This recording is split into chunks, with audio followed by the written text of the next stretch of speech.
Guys welcome back to my channel. আজকে আমি নানের sketch art করে দেখাবো। আর নানের স্কেচ আর্ট করতে যে সব ম্যাটেরিয়ালস ব্যবহার করেছি সেই সম্পর্কে দেওয়া আছে এখানে, আপনারা দেখে নেবেন। আর এটা কিন্তু সম্পূর্ণ একটা টিউটোরিয়াল ভিডিও হতে যাচ্ছে। আপনারা যদি আর্ট শিখতে চান তাহলে অবশ্যই এই ভিডিওটা সম্পূর্ণ দেখেন। সম্পূর্ণ দেখলে নানের যে স্কেচটা আছে সেটা একদম সম্পূর্ণ শিখতে পারবেন। এখানে স্কেচটা আর্ট করতে একটা হাই কোয়ালিটির অর্থাৎ বেটার রেজলিউশনের যে পিকটা আছে সেটা সিলেক্ট করেছি। নানের এই লুকটা আমার খুব পছন্দ হয়েছে দেখে আমি এটা আর্ট করেছি। আর আপনাদের যদি কোনো ফেভারিট অ্যাক্টর থাকে তাহলে বলবেন, কমেন্ট বক্সে লিখবেন, আমি তার পিক আর্ট করার চেষ্টা করব। আর এই পিকটার রেজলিউশন কিন্তু ভালো, সেই জন্য আমি পিকটা সিলেক্ট করেছি। আর তাহলে চলুন দেখি কিভাবে আর্ট করি। প্রথমে আমি চারকোল পেন্সিল দিয়ে চোখটা শেডিং করে নিচ্ছি, মানে চোখটা আমি চারকোল পেন্সিল দিয়ে করব। আর চোখের মনের যে ডার্ক সাইডটা আছে সেটাও আমি চারকোল পেন্সিল দিয়ে গাঢ় করেছি। আর আউটলাইন পেন্সিল দিয়ে আমি shading layer by layer shading করছি আর হাইলাইট করছি আমি মনোজের ইরেজার আর হাইলাইট পেন দিয়ে হাইলাইট করছি। আর আপনারা রেফারেন্স পিকের যে যে জায়গায় হাইলাইট আছে সেই জায়গায় পয়েন্ট করে তারপর হাইলাইট করবেন।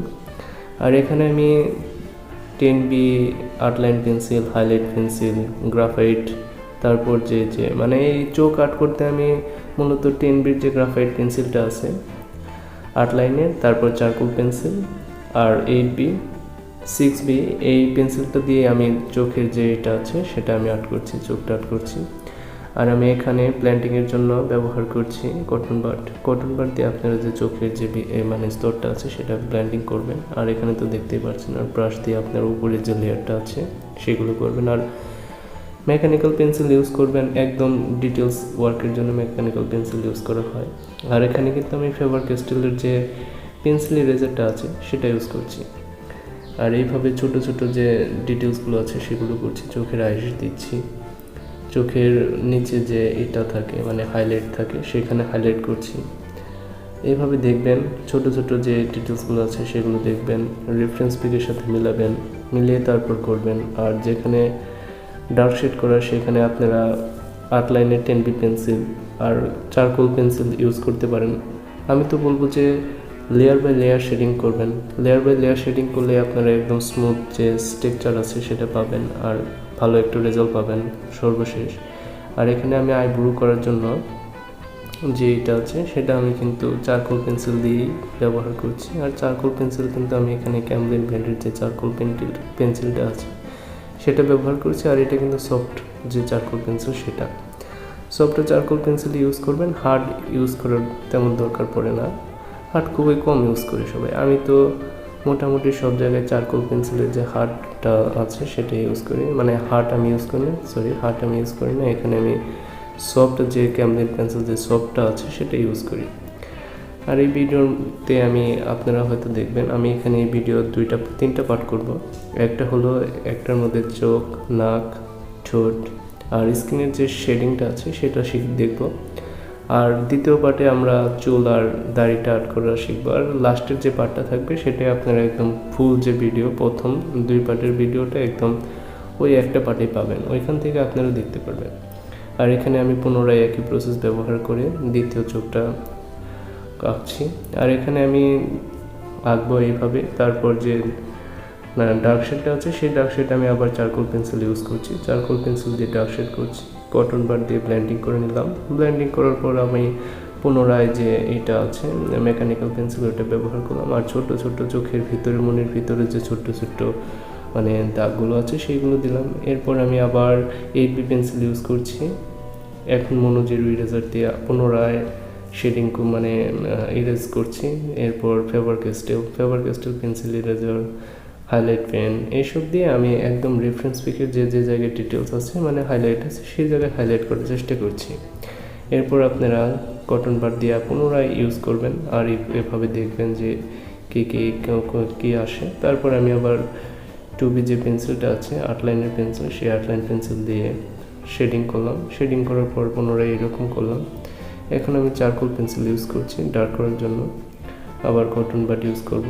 এভাবে আপনারা দেখে দেখে তারপরে করার চেষ্টা করবেন।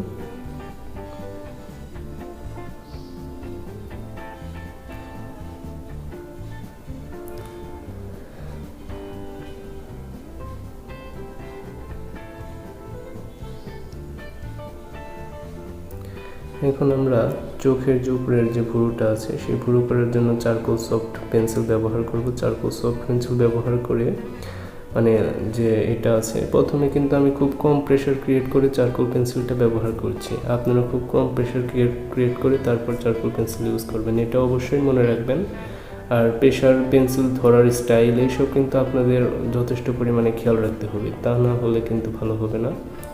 পেন্সিলটা একদম খুব হালকা প্রেশার দিয়ে ধরবেন আর সবসময় লাইটলি ডার্ক করে যাবেন, তাহলে ভালোভাবে একটা ভালো রেজাল্ট আসবে আর স্কেচটা একদম ফুটে উঠবে। এইভাবে আপনারা করবেন।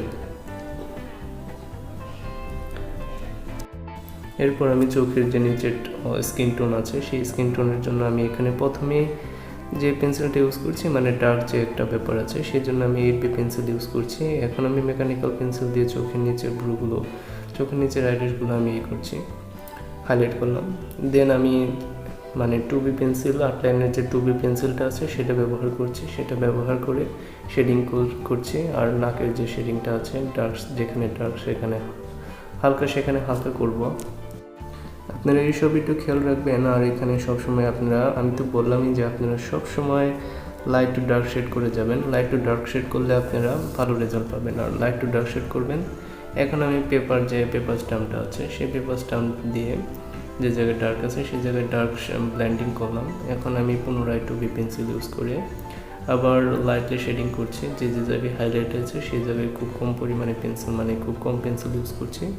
খুব কম পেন্সিল ইউজ করে সেই জায়গায় হাইলাইট রাখছি, কিন্তু একটু মানে যে একটা স্মুথনেস, একটা স্কিন টেক্সচারের যে গঠনটা আছে সেটা আনছি।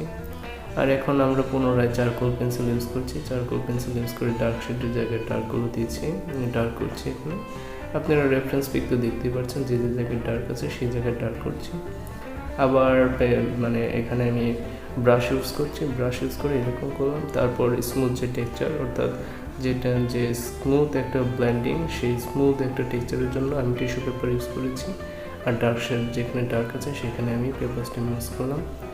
এরপর পুনরায় আবার শেডিং করছি 2B আর 4B দিয়ে। 2B আর 4B দিয়ে এভাবে ব্লেন্ডিং করবেন। ব্লেন্ডিং করার পর কটন বাড ইউজ করবেন। আর এখানে কিন্তু একটা কথা বলি, এখানে কিন্তু আমি যে কোনো প্রোভাইডার, অর্থাৎ গ্রাফাইট পাউডার, তারপর আপনার চারকোল পাউডার, এইসব কিন্তু আমি ইউজ করছি না। এখানে শুধু আমি পেন্সিলের মাধ্যমে করছি। এভাবে আপনি সম্পূর্ণ একটা নাকের যে স্কিন টোনটা আছে সেটা একদম সম্পূর্ণভাবে আনবেন। দেন আপনারা 2B, আমি এখানে কিন্তু SB খুব কম ইউজ করছি, এটা দেখতেই পাচ্ছেন।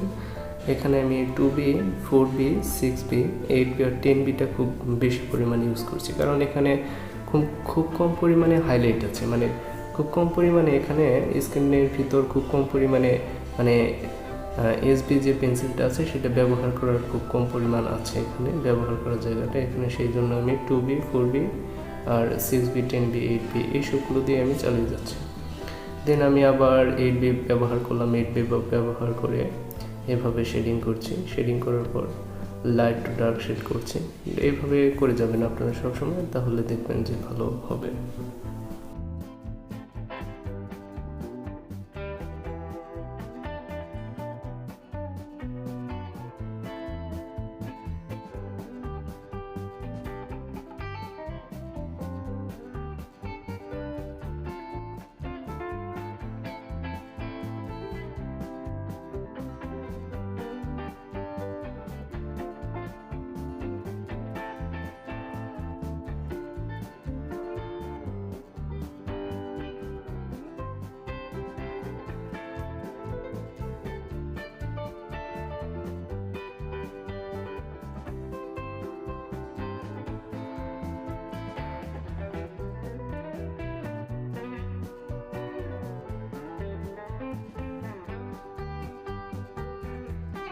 আর এখন আমি স্কিন টেক্সচারের জন্য প্রথমে শেডিং করছি SB, মানে 2B যে পেন্সিলটা আছে আউটলাইনের সেই 2B পেন্সিল দিয়ে আমি প্রথমে শেডিং করব।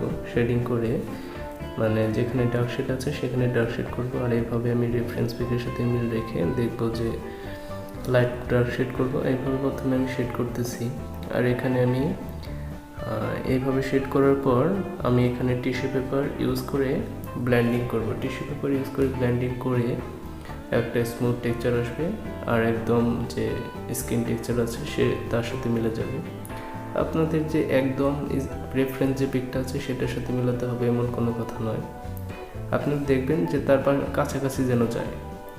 আর একদম স্কিনের সাথে যে রেফারেন্স পিকটা আছে তার সাথে আপনার আর্ট যে একদম মিলবে, এটা যারা খুব প্রফেশনাল, মানে শুধু প্রফেশনাল না, অনেক প্রফেশনাল, অনেক দিন ধরে এই লেভেলে আছে, মানে এই প্রফেশনে আছে, অনেক আর্ট করে, অনেকভাবেই করে, তারাই পারবে। কারণ এটা আর্টটা শুধু একটা ধৈর্যের ব্যাপার, প্যাশনের ব্যাপার, পরিশ্রমের ব্যাপার, একটা সাধনা।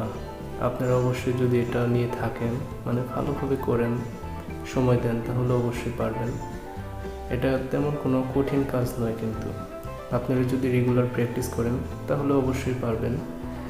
আর আপনারা তো জানেনই প্র্যাকটিস মেক্স ম্যান পারফেক্ট, তাহলে অবশ্যই বেশি বেশি প্র্যাকটিস করবেন আর ভালো আর্ট করতে পারবেন। এরপর আমি ডিটেলস অ্যাড করছি। ডিটেলস অ্যাড করার জন্য আমি মনোজের ইরেজার ইউজ করছি। মনোজের ইরেজার ইউজ করে রেফারেন্স পিকে যে জায়গায় স্কিন টোনের মানে একদম ফুল টেক্সচার আনার জন্য আমি ইউজ করলাম। আবার এই সাইটের যেটা আছে সেখানেও আমি সেম প্রসেস ইউজ করছি। প্রথমে আমি 2B পেন্সিল দিয়ে শেডিং করছি, এরপর আমি 4B পেন্সিল ইউজ করব, দেন 10B, এইভাবে আমি শেডিং করব। এইভাবে শেডিং করতে করতে তারপর আমি ডার্ক শেড করব, আর দেখব যে কোন জায়গায় বেশি ডার্ক আছে সে জায়গায় বেশি ডার্ক দেব, এভাবে করব।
কপালের যেটা আছে সেই জন্য আমি প্রথমে HB পেন্সিল ইউজ করছি। HB পেন্সিল ইউজ করে বেসিক যে লেয়ারটা আছে সেটা দিলাম, তারপর আমি ব্রাশ ইউজ করে ব্লেন্ডিং করছি।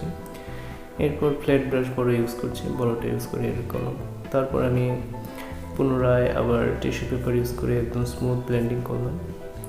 দেন আমি যে জায়গায় ডার্ক আছে, মানে এখন মেন কথা, এখন আমি ডার্ক যে জায়গায় ডার্ক শেড আছে সেই জায়গায় ডার্ক শেড করব, আর কিছু না। এইভাবে আপনারা দেখবেন স্কেচ আর্ট করা, মানে আর্ট করা কিন্তু তেমন কঠিন না। আপনারা অনেকে ভাবেন যে এটা অনেক কঠিন, অনেকই, কিন্তু এটা আসলে কি সময় সাধ্য ব্যাপার। আপনাদের সময় নিয়ে কাজ করতে হবে। আর প্রথম যারা ধরবেন তারা কিন্তু সহজে পারবেন না। নষ্ট হবে, আমারও নষ্ট হয়েছিল, কিন্তু আমি হাল ছাড়িনি। আমার ইচ্ছা ছিল যে আমি কিছু করবো আর কি, মানে শিখবো, তাই আমি আর্ট শিখেছি। আর এখানে আপনারা যে জায়গায় ডার্ক দেখতে পাচ্ছেন, কপালের যে ভাঁজটা হচ্ছে উপরে ডার্ক দেখা যাচ্ছে, ডার্কের যে স্কিন, সে আমি ডার্ক স্কিন দিচ্ছি এখানে। ডার্ক স্কিন দেওয়ার পর আমি পুনরায় ব্লেন্ডিং করলাম টিস্যু পেপার দিয়ে। এখন আমি 8B পেন্সিল ইউজ করে বেশি করে ডার্ক করছি। আর এইভাবে ডার্ক করবেন আপনারা, এইভাবে ডার্ক করে যাবেন, লাইট টু ডার্ক করে যাবেন।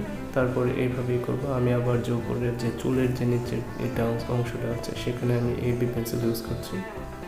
8B পেন্সিল খুব লাইটলি প্রেশার দিচ্ছি আমি, কিন্তু এখানে খুব হালকা প্রেশার ইউজ করছি। হালকা প্রেশার দিয়ে আমি ব্যবহার করছি পেন্সিলটা। তারপর আমি পুনরায় আবার একটা লেয়ার দিচ্ছি। এইভাবে লেয়ার দিয়ে আপনারা আফটার লেয়ার এইভাবে করবেন, তারপর মিলে যাবে আস্তে আস্তে।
আর এখানে আপনারা একটা জিনিস দেখবেন যে এখানে কাপটা যে আর্ট করেছি, এটা কিন্তু আমি সম্পূর্ণ ফ্রি হ্যান্ডে স্কেচটা করেছি। এখানে আপনারা বুঝতে পারছেন যে এটা ফ্রি হ্যান্ডের স্কেচ। আর এখানে কাপের যে মানে স্তরটা আমি দিচ্ছি, এটা কিন্তু কাপটা যে জায়গায় লেয়ার মানে যে জায়গায় লাইট পড়ছে, কাপের এক পাশে কিন্তু লাইট, সেই জায়গায় কিন্তু আমি খুব কম মানে পেন্সিল একদম ইউজ করছি না, সেই জায়গায় আমি মানে পেন্সিল কম ইউজ করে রেখে দিচ্ছি। আর যে জায়গায় ডার্ক আছে মানে ছায়াটা পড়েছে, সেই জায়গায় আমি ডার্ক করব। আর সেই জায়গায় আমি ধীরে ধীরে তাও খুব কম প্রেশার ক্রিয়েট করে আমি এসবি পেন্সিল ইউজ করে এরকমভাবে শেডিং করছি। আর এখানে কিন্তু আমি রাউন্ড যে শেডিংটা আছে সেই রাউন্ড শেডিং দিচ্ছি। কাপের নিচের অংশটুকু যে ডার্ক আছে সেই জায়গায় ডার্ক করছি। আর এইভাবে আমি একদম একটা রাউন্ডের যে একটা ব্যাপার আছে কাপের মধ্যে, সেটা আনার চেষ্টা করব। আপনারাও এইভাবে স্ক্যান করবেন, এইভাবে আর্ট করবেন। দেখেন এখন মোটামুটি কিন্তু একটা শেপ এসে গিয়েছে। আর এখন যেখানে ডার্ক আছে, অর্থাৎ যেখানে একটু ছায়া বেশি পড়েছে কাপে, সেই জায়গায় যেখানে আলো কম পড়েছে সেই জায়গায় আমি এডবি পেন্সিল ইউজ করে ডার্ক করছি। আর যে জায়গায় খুব কম আছে সেই জায়গায় তো আমি ইউজ করছি না।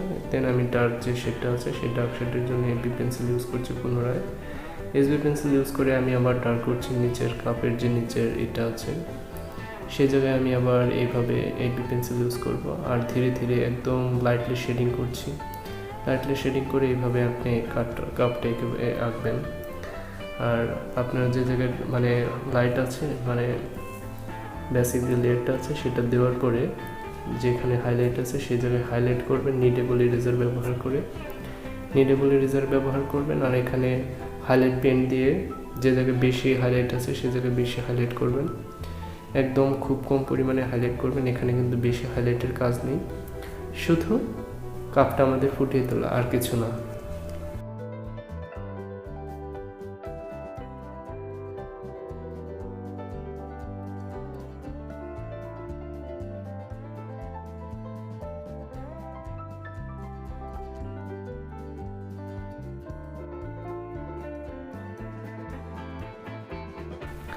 আর আমার এই চ্যানেলে আর্ট রিলেটেড সব কিছু আছে।